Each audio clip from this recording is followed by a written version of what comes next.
Ang tubag nato sa Salmo nag-ingon, usa ka mahinulsulon o mapaubsanon nga kasing-kasing o Dios dili nimo tamayon. Lingi imong tupad, ina kumusta imong kasing-kasing? Tamayonon o dili? Sa nahitabo karon nga pagdakop ni former President Duterte pag naog yun sa airport gikan siya sa Hong Kong gahapon alas 9 buntag, unya gipalupad na siya ngadto sa Netherlands ba to, gisakay sa eroplano ngadto padong sa korte sa The Hague to sa Netherlands, kay adto kuno dito siya patubangon siyang kaso pagka mga alas 11 gabi na ay nagsyagit-syagit sa kalipay ng mga Filipinos, na asay nagsyagit-syagit sa kasuko o ng hilak ng mga Filipinos, pulos Filipinos. Lingya imong tupad, ina unsa imong gibati ani?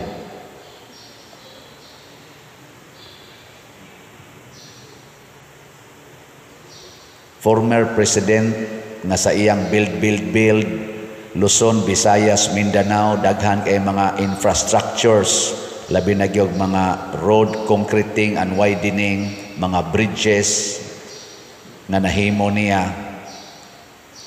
Nakapahimos ta karon sige tag-agi aning iyang mga infrastructures nga nahimo sa iyang administrasyon, build. Kisakahan niya ang sweldo sa mga policemen, gid-double, hapit gid-triple, apil nas mga benefits.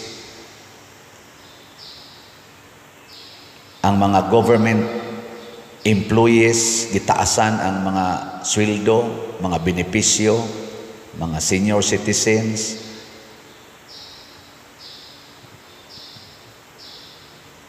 Mga eskwelahan, gipangtukod, mga bilangguan, daghan kaayong mga bag-ong mga bilangguan, Luzon, Visayas, Mindanao, kay bao na ang mga BGMP. Ako, 5 years kong trabaho sa prisuhan, nakita nako nga porting dagkuas mga buildings gipangtukod para dili na maghuot kaayo ang mga piniriso, nga mura na lang sila mga lampinig ditong gipangsuksok, gipanghimuan sila tag 3-story, 4-story nga bag-ong mga buildings, mga facilities para maharang-arang ang ilang pagkabutang isip mga binilanggo. Karon nga natagaan siya og accusation dito sa ICC or Interpol, wa ko kasabot unsay kalainan na ng ICC og Interpol.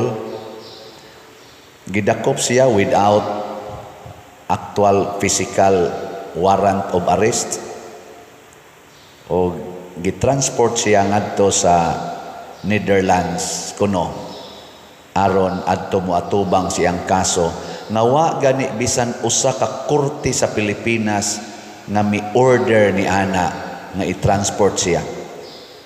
Sa diha pa ko prisuhan na assign prison ministry, kung dunay usa ka piniriso nga dad-on ngadto sa laing lugar, magkinahanglan gyud court order. Kay once nahukman nga ibutang ka anang maong facility, ibalhin kag laing facility, kinahanglan court order. Usa ka VIP nato sa Pilipinas, former President Duterte, Roa Duterte, gida ngadto sa laing korte, foreign court, without single court in the Philippines making such order.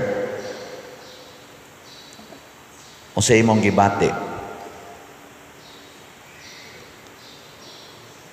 Isip Filipino sa imong gibati. Functional pa ba ang atong justice system in the Philippines? Girespeto pa ba ang atong Philippine Constitution? Ato pa bang girespeto karon? ni ining maong hitabo.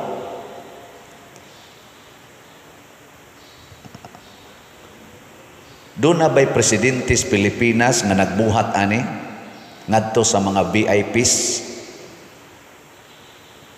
nga dunay dagkong kaso sama kanhi sa kaso ni former President Erap Estrada, former President Gloria Macapagal Arroyo.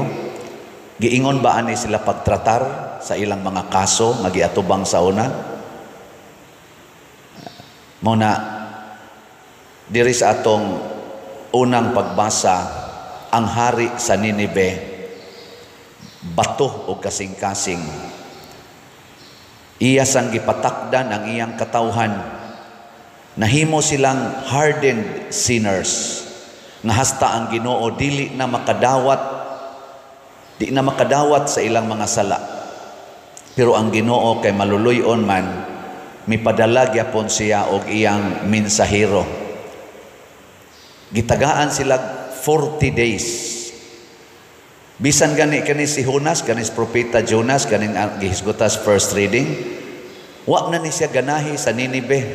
Gusto niyang ipasunog na gid ang Ninive because of their evil works. Kay natakdan sila sa ilang hari nga mo'y nag-order nila pagbuhat og tanang butang nga supak yus matas Ginoo.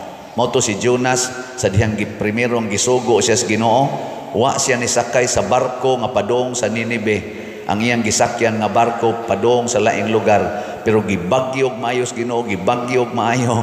O niya sa dihang na hibaw-an nga si Jonas di ay maoy hinungdan nganong ni abotong bawod perting dagkua, niingon si Jonas, iiksa ko ninyo sa dagat aron mohunong ning bagyo. Niingon sa taong mga tripulante dito, wa misaan isa wa mo isa, iiksa lang ko. Kay murag giingnan siya sa Ginoo, maamong gid ning imorong gisakyan kay nganong wa kamutuman sa kong sugo nga tagay sila og mensahe ang Ninive. Kay gusto lagi ni Jonas nga mamatay na gid ning taga Ninive. Sa dihang giiksa siya sa dagat, nilurang ang hangin. Si Jonas gitukob sa dako kayong isda og didto siya giluwa. 3 days siya, matod pa sa atong gospel diri, 3 days siya dito sa tiyan sa isda. Gidada siya sa isda for 3 days. Unya, gidala siya ngadto sa baybayon sa Ninive og didto siya giluwa sa isda. Pag gawas na niya sa tiyan sa isda, paglingi-lingi niya, "Uy, Ninive naman." Ingong Ginoo, "Di ka mo sakay barko padong sa Ninive, pasakay ti kag isda." Mao na ni ang atong unang pagbasa. Giingnan na sa Diyos Ginoo, sige, sultihi ang mga tao 40 days. Ug di gid sila mag-usab, hutdo na nako sila patay. 40 days.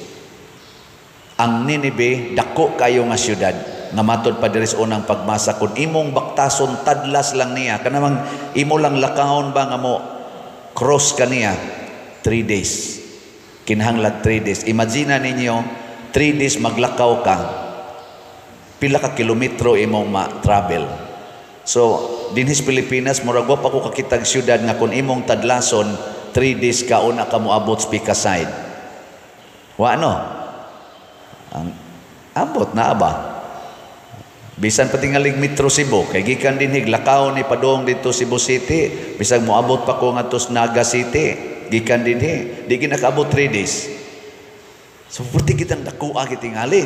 Gikabugo nga to sa Santander. Mauna ang breath lang ba, kanang iya lang bang cross. Nilakaw si Jonas og 1 day sa iyang pagsangyaw. Natandog ang mga tao. Word of mouth, wala pa may cellphone sa una, karon ana may cellphone, no?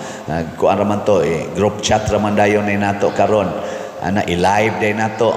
Kita day tibok mo bitang nakahibaw tag unsay nahitabo minute by minute sa pagdakop ni former President Duterte tungod anang mga live karon. Nagkatag na, gabaha, galunop na sa atong social media.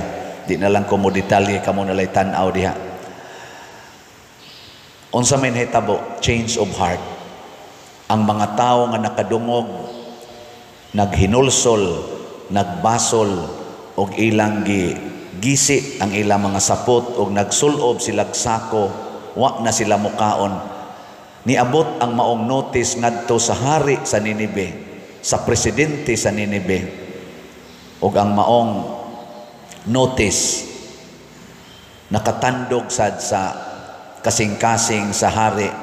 Iya sang gigisi ang iyang sapot, gihukas ang iyang harianong biste og naglingkod sa siyag sako o abo, nagpuasa og ni order pagid siya tanang mga tao hangtod sa mga bata, apil ng ato mga hayop, way kaon, way inom, maghinulsol tang tanan, pamasin nga maluoy ang Ginoo nato. Mao na ang Ginoo kay maluluyon man, iyang gi-change ang iyang plano. Pero actually wa mo change ang Ginoo sa iyang plano. Di man sa ko ganahan mo ingon nga gi-change ang iyang plano. Ngano man gitagaan lagi niya 40 days. So within pagyapos planos Ginoo na kung maghinulsol ta in 40 days naagyoy kaayuhan nga moabot. Og tungod ato wa sila dayon nagpatay. As Filipinos, kining nang hitabo karon sa atong nasod, nalipay kang Ginoo ani? Nalipay kang Ginoo? Kaning mga Filipinos, atong mga kapwa Filipinos nga nagsigirog sayaw-sayaw, gasigi yes tungod kay nadakop na gyud, na priso na gyud si President Duterte. Nalipay kang Ginoo, kuyog ninyo. Kinisang na naghila karon og nangasuko, naluoy sa kang Ginoo ninyo. Ana ba? Kinsa maron ani ang dunay mahinulsulon og mapaubsanon nga mga kasing-kasing.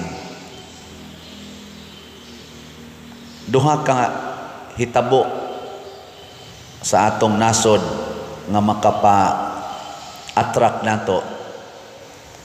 Impeachment sa atong Vice President didto sa Congress. Gibuhat nila within 9 hours.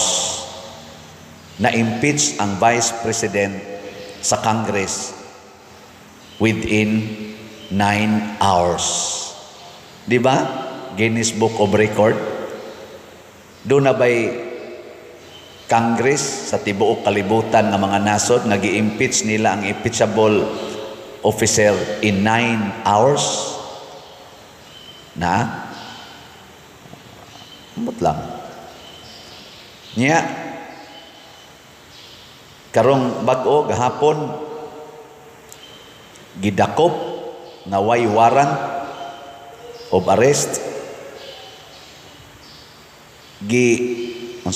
extradition by tawag ana, kanang labay ngadto sa korte sa gawas as if taga didto siya nga kinahanglan yung adto hiringon, o kanang maong desisyon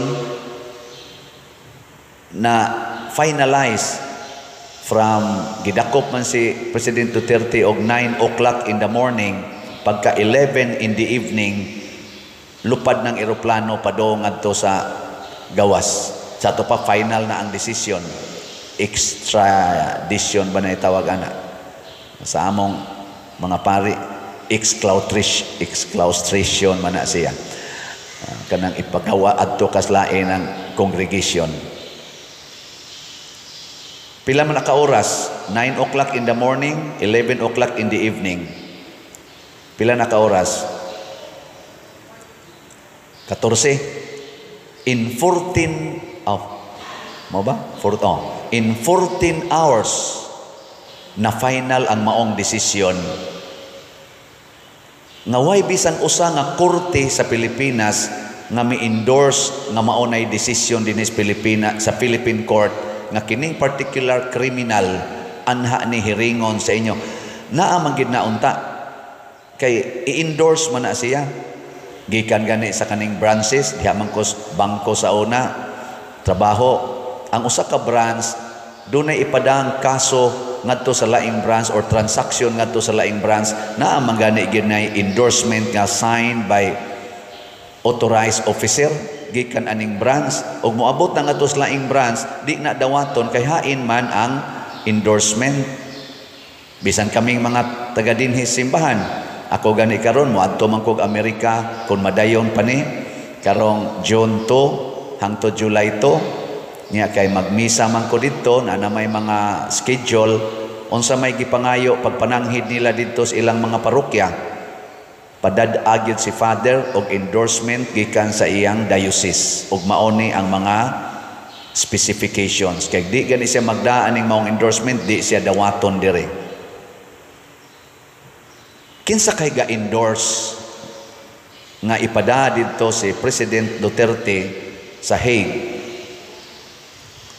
nga korte nga wa may korte dinhi labi na gid ang Supreme Court kay supposed to be Supreme Court gina nato ang mo endorse kay nation to nation guna siya, sovereign nation against sovereign nation, independent nation against another independent nation, independent court against independent court. Kinsa man ang nag-endorse sa ato pag-i-overridean ang atong mga korte din sa Pilipinas? Kinsa may nag-override ang higher authority tingali kaysa atong mga korte? Doon na pa ba'y higher court kaysa Supreme Court? Naglihok pa ba ang atong human rights system and principles? Naghigda in taos President Duterte dito sa iyang Rome nga ang sana Rome arrest siya dito sa Villamor Air Base, nag-oxygen, natog, naghigda ra sa couch, niya gibutang ang oxygen kay ni-atake iyang sugar. Nag-insulin naman din na siya. Wa gid siya ipadag ospital.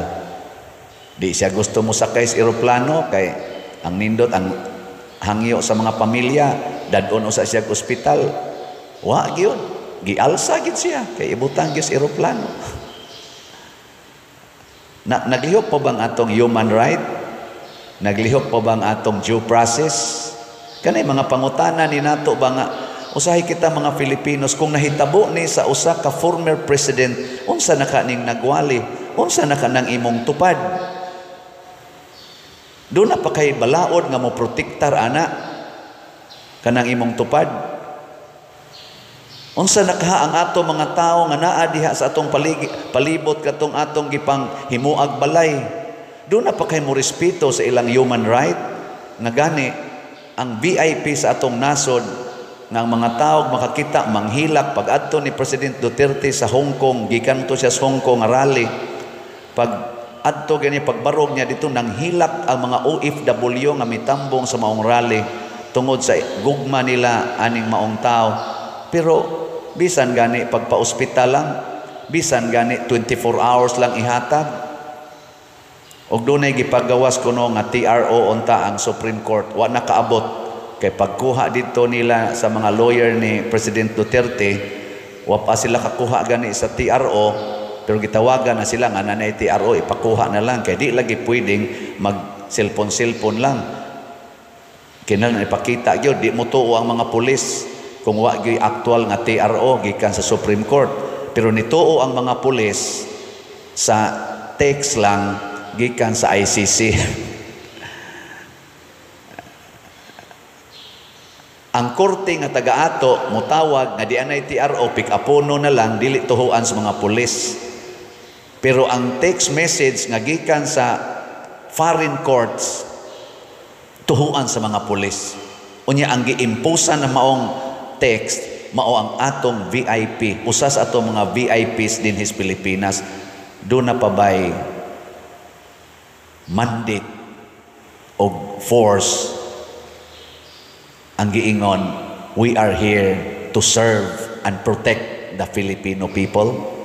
Mao man ay basic commitment sa atong kapulisan o sa atong AFP, to serve and to protect the Filipino people by protecting our Philippine Constitution, saligang batas. We need change of heart. Mauna, isip inyong parish priest o isip representative sa atong Catholic Church, akong iwali ni, di ta maghuwat og 40 days, di sa ta maghuwat og 40 years. Let us have change of our hearts. Ato na ning usbon atong kasing-kasing, hunongon na ni nato mga yawanong batasan, kasina, kaning ni ang gugmas kwarta, kani usara man gyud bottom line ani, kwarta o gahom. Gailog ta sa kwarta o gahom, which is the root of all evils. Kwarta o gahom. Gilingay mong tupad. Ing namay pag-ipalit na lang ni natong tanan atong kwarta og slots. Ingna. Sige tagtigom ani, musangko tas kagubot. Sige tagtigom ani, sangko tas kagubot. May pag-ato na lang ning ipalit og slots. Nya ipangtukod tanig balay, ipanghatag tanig mga pagkaon. Di ba? Pero ako isip usa ka tao o usa ka leader, musaludo jud ko ni former President Rodrigo Duterte. Una, pag-ingon gyud sa iyang anak, wa lagi warrant. Katong ana-ana na sila dito, naaman nakuha man sa kanang video sa live, wa lagi warrant, asang warrant. Ingon sa President Duterte ni Hong sa, ayaw lang, naalagi, naay warrant, relax lang, naay warrant. Nya katawa-katawa ra siya. Iya jung giparelax ang iyang family. Ana, pag-istorya sa niya dito nga padung sa isa kay eroplano, ing siya, ako ning kuan ninyo ha, kay basig wala na ko'y chance nga mo lecture ninyo ani. Ikaw tore, nagkuan raman ka, nagtuman raman ka sa imong kana ganing katungdanan, pero anang pamalandungi sa dinyo ba nga unsa may akong kaso, unsa may mga legal basis nya inyo kung ipadangad to anang naang kuan kana ganing kurtiha nga wa may legal basis. Unya gawas pa din aman ta membro dito. Timan-ini ninyo ha, duna ni dakong kanang dangers kuno ingani pagkasulti ba. Tanawal niyo social media. Iya rang gimaymayan, iya rang gilecture, wa gid siya mangisog. Kalma ra gid siya. Nya tanaw-tanaw pa niya ay kung tanaw-tanaw kay di ko mudagan, di ko mo exkias unsa pagutay exkias nga ni ana man ta dinhi. Nya matud pa sa istorya gipusasan gid siya, dili na lang unta papusasan. Ingon siya sige lang, pusasi lang. Kinsay nagpusas? Si Torre kuno kana atong head sa police atong ana mo'y gapusas, nagpapusas na po si President Duterte.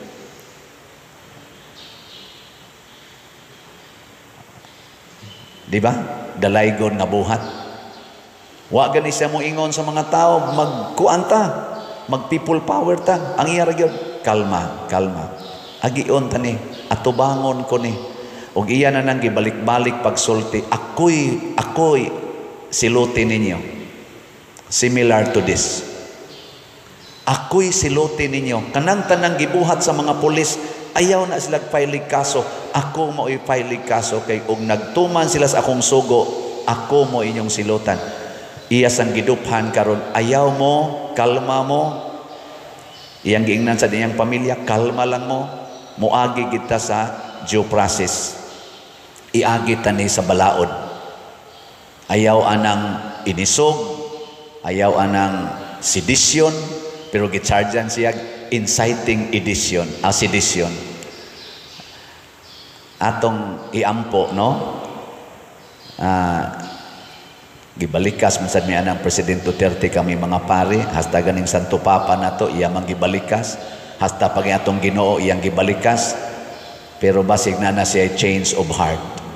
Atong iampo ang kahimtang ni President Duterte sa iyarong kahimtang dito, 80 years old, masakiton, galisod og lakaw, niya giingon anak pagtratar atong VIP sa Pilipinas atong iampo. Labaw sa tanan magampo ta nga duna untay change of heart sama sa hari sa Ninibe ang atong mga leaders karon sa Pilipinas nga makakita sila sa wa nila makita unta nila ang Diyos nung side sa atong kahimtang nga Pilipinhon, ang nag-ilaid sa kalisod karon, ang kagutom, ang unemployment, ang mga injustices nga gihimo sa mga criminals, kaning mga addict, kining mga insurgents nga gipanghimo na sa nila karon, kining mga tulis ug uban pa. Makita unta ni ang mga masakito nato nga wa nay mga tambal kay wa na gani budget ang atong PhilHealth, wa maapil sa budget sa appropriation nining atong 2025 budget. Makita unta nila kining maong side ang mga taong naghilak sa kalisod nga wa magkinahanglan nining klasiha sa mga decisions nga gihimo nila karon. Change of heart.